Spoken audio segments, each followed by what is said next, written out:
কি বলছো হেমন্ত? তোমার ঘরে পুলিশ? এটা তো আমি জানতাম না। আমি কি করব কিছুই বুঝতে পারছি না সুভাষ, ভীষণ চিন্তা হচ্ছে। তো মহা বিপদ হলো। পুলিশ যদি তোমাকে এখন ওই ঘরে দেখতে পায় তাহলে শুধু শুধু হেনস্থা করবে। না না হেমন্ত, তুমি আর ওই বাড়িতে ফিরে যাও না। সে কি, ফিরে যাবো না মানে? তাহলে থাকবো কোথায়? কি বলছো হেমন্ত? আজকের রাতটা এখানেই থেকে যাও। কাল সকালে আমি একটা ব্যবস্থা ঠিক করব। চিন্তা করো না, একটা না একটা উপায় ঠিক বের হবে। তোমার কিছু খাওয়া হয়নি তো? না না ঠিক আছে, এখন তোমাকে সেসব নিয়ে ব্যস্ত হতে হবে না। শৈশব দিদি, বলছি হেমন্তর কিছু খাওয়া হয়নি, ওর জন্য যদি কিছু। হ্যাঁ হ্যাঁ, আমি এক্ষুনি ব্যবস্থা করছি। আচ্ছা বন্ধুগণ, সবাই শোনো, পোস্টার লেখার জন্য আমরা আরেকজন নতুন সদস্যকে পেয়ে গেছি। বাহ সুভাষ, বৌদিকে বলো সিঙ্গারা দিতে কম পড়ে গেছে। বলেছি গোপাল, বলেছি তোমার কোনো চিন্তা নেই, তোমার সিঙ্গারায় কেউ ভাগ বসাবে না।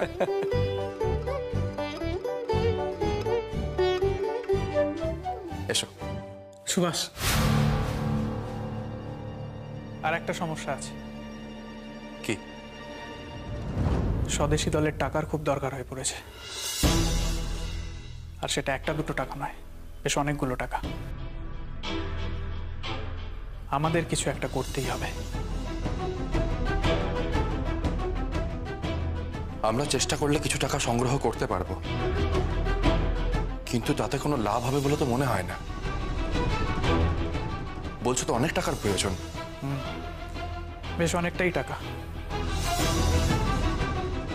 মেজদাদাকে একবার বলতে হবে। মেজদাদা নিশ্চয়ই কিছু একটা করবে। ছোট দাদা, কোনো সমস্যা?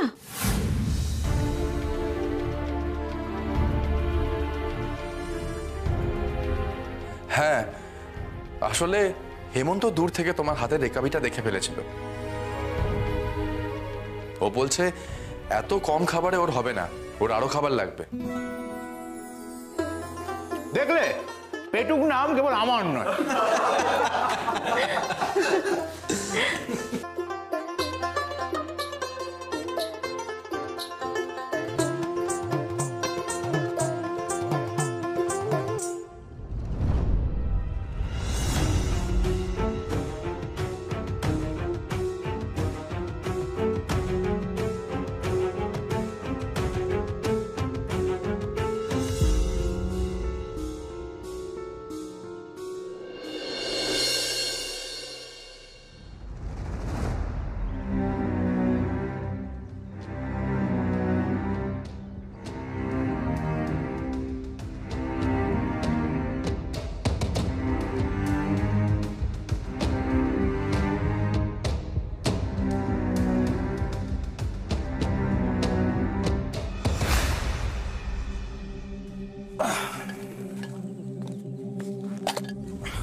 আচ্ছা, আপনি কি সাইকেল আমার সারালেন বলুন তো? 10 হাত যেতে না যেতেই চেন খুলে যাচ্ছে। কেন কেন দাদা, আগের দিনে তো সাইকেল ঠিকঠাক সারিয়েছিল। আগের দিনও আপনাকে ভালো করে বললাম আপনি ঠিক করে সাইকেলটা সারাই করুন, আপনি কোনো কথাই শুনলেন না। আচ্ছা, আমার অন্য কোনো কাজ আছে না নেই? আরে কি হয়েছে দাদা, কিসের ঝামেলা? কি ঝামেলা? কি বলবো দাদা, ওনাকে বলছি সাইকেল সারাতে, উনি সাইকেলটা কিছুতেই সারাতে পারছেন না। না না দাদা, আসলে এটা ঠিক কথা নয়। আপনি বারবার ঠিক করবেন আর সাইকেল বিগড়বে। তবেই বলুন আপনি। এসব হচ্ছে বেশি পয়সা নেবার তাল। না না না না দাদা, দেখুন দাদা, সকাল সকাল সবেমাত্র দোকানটা খুলেছি, আপনি অশান্তি করে দিনটা খারাপ করবেন না। আপনি বরং একটা কাজ করুন, আপনি বসুন, আপনার সাইকেলটা আমি বিনা মজুরিতে ঠিক করে দিচ্ছি। হ্যাঁ আসুন দাদা, আসুন আসুন, আপনি এখানে বসুন, আপনি বসুন, আপনাকে একটু জল দিচ্ছি, আপনি আগে ঠান্ডা হন। হ্যাঁ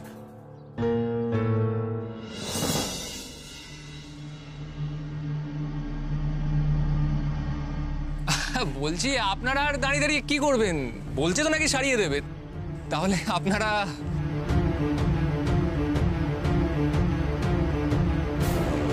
নিন দাদা, আপনি জল খান। নীরেন এসে গেছে চিত্তপ্রিয়। তুমি ওদিকটা দেখো, জ্যোতিষ তুমি ওদিকটা দেখো, আমি এদিকটা দেখছি।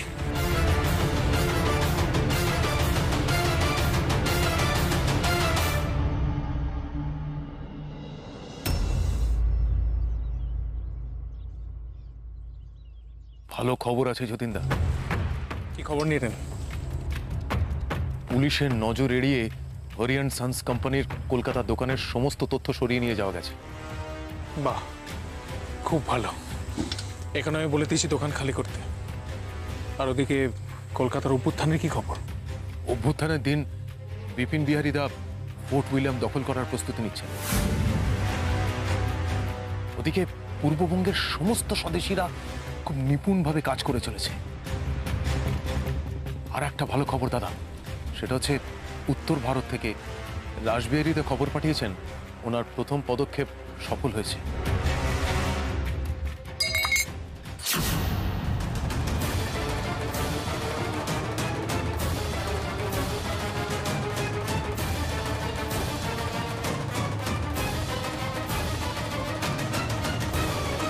চুপ করে যাও নিলেন, পরে শুনছি।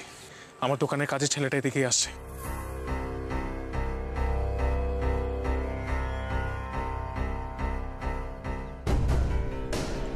দাদা, কি রে ভীমা, কাল সকাল সকাল চলে গেলি, আজকেও তুই দেরি করে এলি? শরীরটা ভালো ছিল না, জ্বর জ্বর মতো হয়েছিল। তুমি রাগ করোনি দাদা, এরপর থেকে আর দেরি হবে না, আমি রোজ তাড়াতাড়ি আসবো। ঠিক আছে ঠিক আছে, তুই এখন কাজে হাত দে। আর হ্যাঁ, বাবুর সাইকেলটা বারে বারে কেন খারাপ হচ্ছে একটু দেখ তো। আচ্ছা, আমি দেখছি।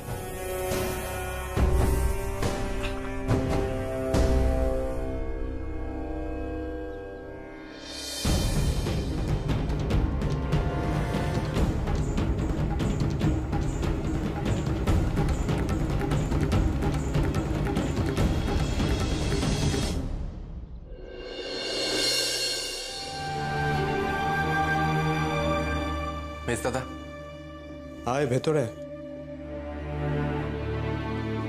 কোথাও বেরোচ্ছ? হ্যাঁ সুবি, এলগিন রোড যাচ্ছি, কাজ আছে। তোদের তো আজ বিতর্ক সভা। হ্যাঁ, আজই। কিছু দরকার? মেজ দাদা, তোমার কাছে একটা আবদার নিয়ে এসেছি।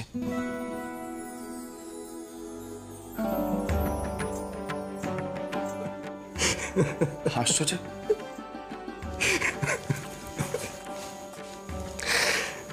কাল রাতে আমিও বাবার কাছে আবদার নিয়ে গিয়েছিলাম। আবদারটা শুনে বাবা কি বললো জানিস? তোমরা ভাইরা সব বড় হয়ে গেছো। বল তোর কি আবদার, বল।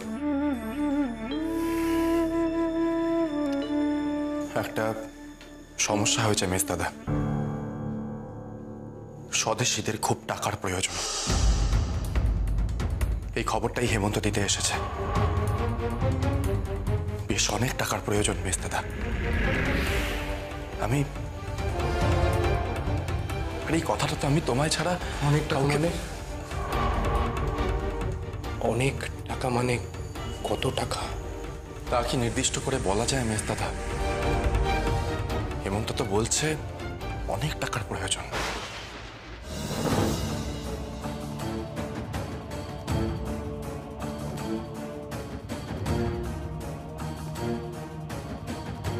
তোমার কাছে টাকা নেই মেজ দাদা?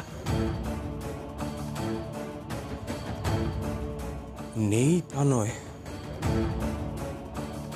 কাল রাতে আমি বাবা মশাইকে আবদার করে বললাম যে এলগিন রোডে বাড়ি রঙের খরচাটা আমি দেব। সেটা অনেক টাকা, সেটা দিতেই তো যাচ্ছিলাম।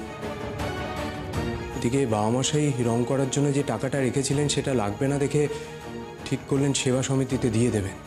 এতক্ষণে হয়তো টাকা নিয়ে বেরিয়েও পড়েছেন। কি করি বলতো? আমি তো সেটাই ভাবছি মেজ দাদা। তো মহা বিপদে পড়লাম সুবি। স্বদেশী দলের টাকার প্রয়োজন, আর আমি দেশের প্রয়োজনে টাকা দিতে পারবো না। এদিকে বাবাকেও তো বড় মুখ করে বললাম। না না মেজ দাদা, তুমি যখন বাবাকে কথা দিয়েছ তখন সেই কথার খেলাপ করো না। আমি তো কোনো দায়িত্ব নিতে পারি না। তুমি যখন দায়িত্ব নিয়েছ তখন সেই দায়িত্ব পালন করো। মা বাবা খুশি হবেন। আর দেশের দায়িত্ব সুবি। আমি তো রইলাম মেস দাদা।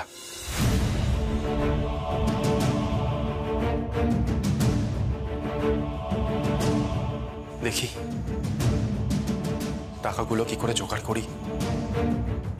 এতগুলো টাকা, আর এই টাকাগুলো দ্রুত পৌঁছতে না পারলে স্বদেশী দলকে খুব বিপদে পড়তে হবে।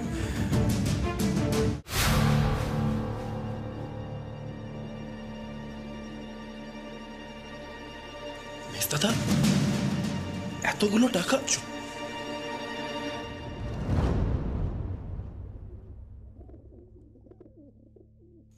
এই টাকাটা তুই নিয়ে যা।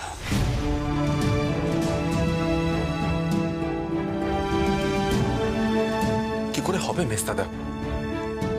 তুমি তো বলছো বাবা সেবা সমিতিতে সব টাকা দিয়ে দিয়েছে, তুমি তো বিপদে পড়বে। দেশের চেয়ে বড় বিপদ আমার আসবে না সুবি। এই টাকাটা নিয়ে গিয়ে ওদের দে। কিন্তু মেস দাদা, তুমি বাবাকে এতগুলো টাকা কোথা থেকে দেবে? সেটা নিয়ে তোকে ভাবতে হবে না, তার জন্য তো আমি আছি। দেরি করিস না, তাড়াতাড়ি নিয়ে যা। একটা কথা মাথায় রাখবি সুবি, সবার আগে দেশ, তারপর সবকিছু। আয়। বন্দে মাতরম, বন্দে মাতরম।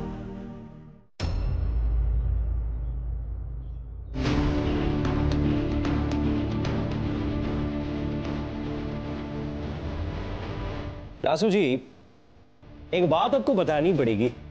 क्या? एकदम ट्रक ड्राइवर जैसे लग रहा हो क्या? नहीं नहीं, ऐसा कोई बात नहीं है। আসলে দেখুন, আমাদের মতো দেশে যত লোক আছে সবাইকে इकट्ठा करना ये कोई आसान काम नहीं था। आप वो करके दिखाया। अभी देखिए, पंजाब থেকে লোক আসছে, দিল্লি থেকে আসছে, बॉम्बे থেকে আসছে, কলকাতা থেকে আসছে, ये सिर्फ आपके लिए। देश के लिए विनायक जी।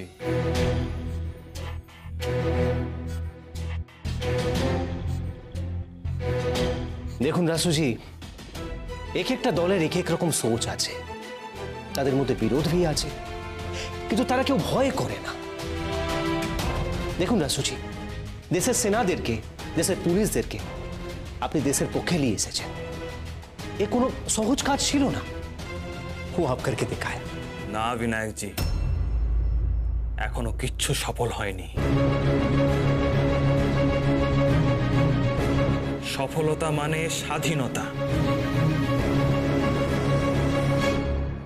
বিনায়ক জি, সেদিন বুঝবো দেশের জন্য কিছু করতে পেরেছি, যেদিন এই দেশ স্বাধীন হবে।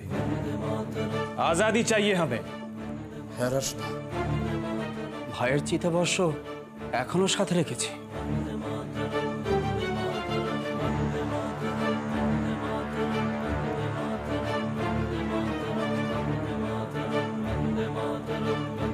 সেদিন এই চিতাবর্ষ ছুঁয়ে প্রতিজ্ঞা করেছিলাম, যেদিন দেশ স্বাধীন হবে সেদিন এই চিতাবর্ষ বিসর্জন দেব। দেশকে স্বাধীন করতে হবে রাসুদা, নইলে যে অনেক ভাইয়ের আত্মার শান্তি হবে না।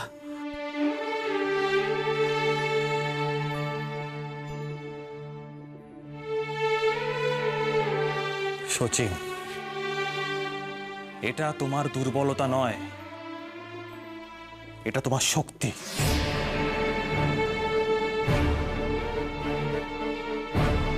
কি ঠিক বললাম তো? বলছি রাসুদা, আপনার তো এখনই ওখানে যেতে হবে, তাহলে আমাদের এখন কি কাজ? অপেক্ষা। আমাদের সকলকে অপেক্ষা করতে হবে। এখানকার পুলিশ ছাউনিতে একদিন তোমাকেও নিয়ে যাব, যেদিন আমি পুরোপুরি নিশ্চিত হয়ে যাব যে এখানকার সমস্ত পুলিশকে দেশ স্বাধীনের মন্ত্র দিয়ে অভ্যুত্থানের জন্য রাজি করাতে পেরেছি। সেদিন এখানকার দায়িত্ব তোমাদের হাতে তুলে দিয়ে আমি লাহোরে চলে যাব। লাহোরে গিয়েও আমাকে একই কাজ করতে হবে। একসাথে